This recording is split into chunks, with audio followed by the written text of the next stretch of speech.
नमो भगवते वासुदेवाय। सभी भक्तों को मेरा प्रणाम। आज हम जानेंगे कि अक्षय नवमी कब है, क्यों मनाई जाती है और कैसे मनाते हैं और इसकी पूजा विधि क्या है। कार्तिक महीना सभी माह में सर्वश्रेष्ठ माना गया है।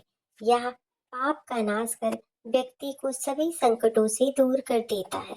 धन, सुख, समृद्धि और शांति यम रोग विनाशक है यह महीना।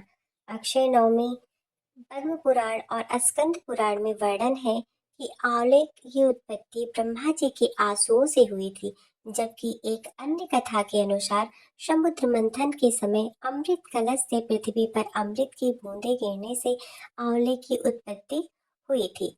एक कथा है कि एक बार देवी लक्ष्मी पृथ्वी पर भ्रमण कर रही थी। उनकी इच्छा हुई कि कैसे भगवान विष्णु और भगवान शिव की एक साथ पूजा की जाए। तभी उन्होंने ध्यान आया कि विष्णु को तुलसी प्रिय है और शिव जी को बेल।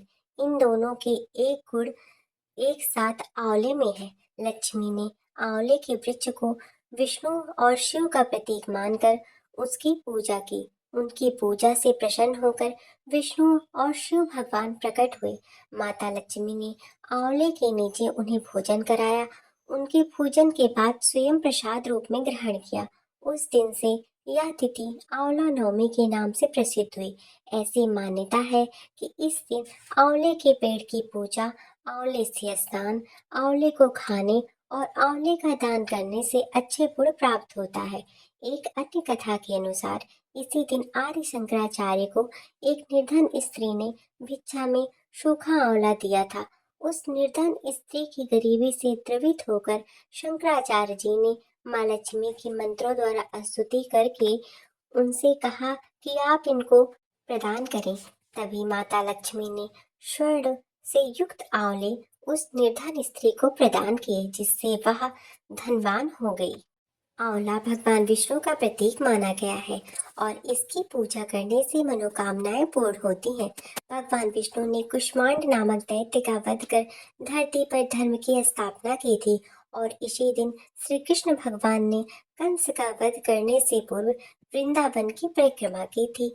अक्षय नवमी के दिन पवित्र नदी या सरोवर में नहाकर स्वच्छ वस्त्र धारण करना चाहिए। आंवले के वृक्ष के नीचे साफ सफाई करके हल्दी, चावल, कुमकुम, सिंदूर से वृक्ष की पूजा करें। शयन काल में घी का दीपक जलाएं। वृक्ष की 7 बार परिक्रमा करें। सूत से 7 बार उसको वृक्ष को बांधें। इसके बाद खीर पूरी का भोग लगाएं। पूजा के बाद प्रसाद बाटें और वृक्ष के नीचे बैठकर भोजन करें। इससे अनन्य पुण्य की प्राप्ति होती है।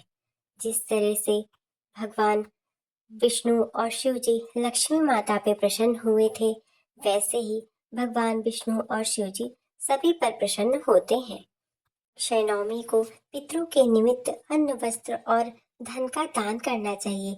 यह भी मान्यता है कि इस दिन किए गए पूरे कर्म का फल अनंत गुना फल मिलता है। इसका शुभ समय है कार्तिक माह के शुक्ल पक्ष की नवमी तिथि 9 नवंबर को रात 10:45 पर शुरू होगी और अगले दिन 10 नवंबर को रात 9:01 पर रहेगी। आंवला नवमी उदया तिथि के अनुसार 10 नवंबर को मनाई जाएगी। इस तरह से हमने जाना कि 10 नवंबर को हमें अक्षय नवमी मनानी है। भगवान विष्णु और शिव जी को प्रसन्न करने के लिए आंवले के वृक्ष के नीचे बैठकर पूजा करनी है और उसकी 7 बार परिक्रमा करनी है। जय हरिहर भगवान की जय हो।